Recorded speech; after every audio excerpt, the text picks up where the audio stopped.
une quête d'absolu. L'absolu, c'est ce après tout à chacun court, consciemment ou inconsciemment tout au long de son existence. L'absolu, c'est la recherche de la proximité avec le Créateur, avec Akadosh Baruch Hu. Et de faire en sorte qu'en accomplissant ces mitzvot, ces commandements, nous puissions nous rapprocher de cet idéal. Nous allons lire cette semaine une paracha étrange à plus d'un titre. Kedoshim, soyez saints. Une injonction qui, de prime abord, paraît simple, mais qui en réalité est extrêmement compliquée. Et de surcroît, soyez saints car moi je suis saint. Nous nous plaçons dans une optique d'imitation de Dieu. Nous devons agir avec bonté, avec miséricorde, avec droiture, avec justice. Tout cela et bien d'autres choses encore. Cependant, lorsque l'on voit cette paracha de Kedoshim, on a l'impression que s'y trouvent pêle-mêle des injonctions diverses et variées qui, de prime abord, n'ont pas de rapport l'une avec l'autre.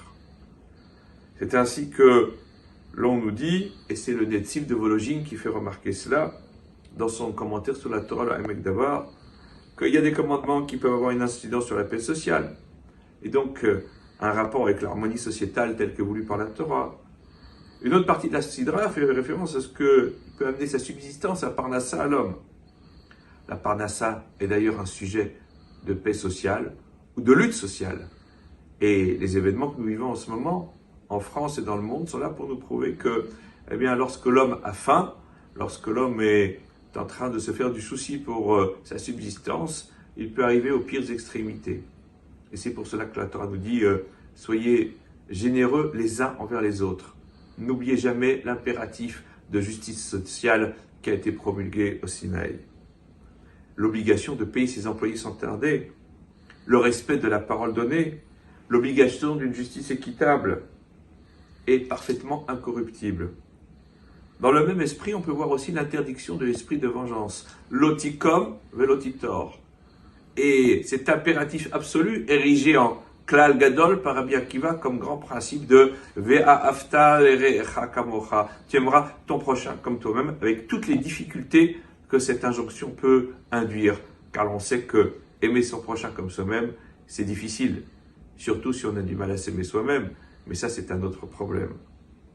Et puis, on peut s'investir dans des causes humanitaires en relevant de manière délicate les écarts religieux de notre prochain. Ochiach tochiach et amitecha. Sois capable de réprimander, mais avec tact, avec douceur et avec mesure, les écarts que tout à chacun pourrait constituer. Et puis, il y a le Shabbat qui constitue symbole de l'alliance éternelle entre Israël et le peuple juif. Matana Tova Shem Natana Kadot Baruch Hu l'Israël, le beau cadeau qu'il nous a octroyé. Tout cela pour nous dire que, eh bien, c'est un programme de gouvernement littéralement qui nous est donné dans cette paracha.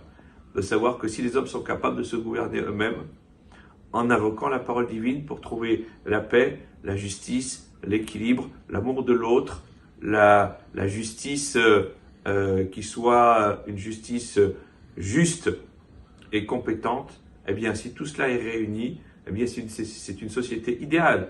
La société de la Torah qui nous est présentée, c'est vers cette aspiration d'absolu que nous devons tendre, et c'est grâce à cette aspiration que nous pourrons atteindre la paix, et on sait que c'est le meilleur chemin d'atteindre le respect de la parole divine. Shabbat shalom à toutes et à tous.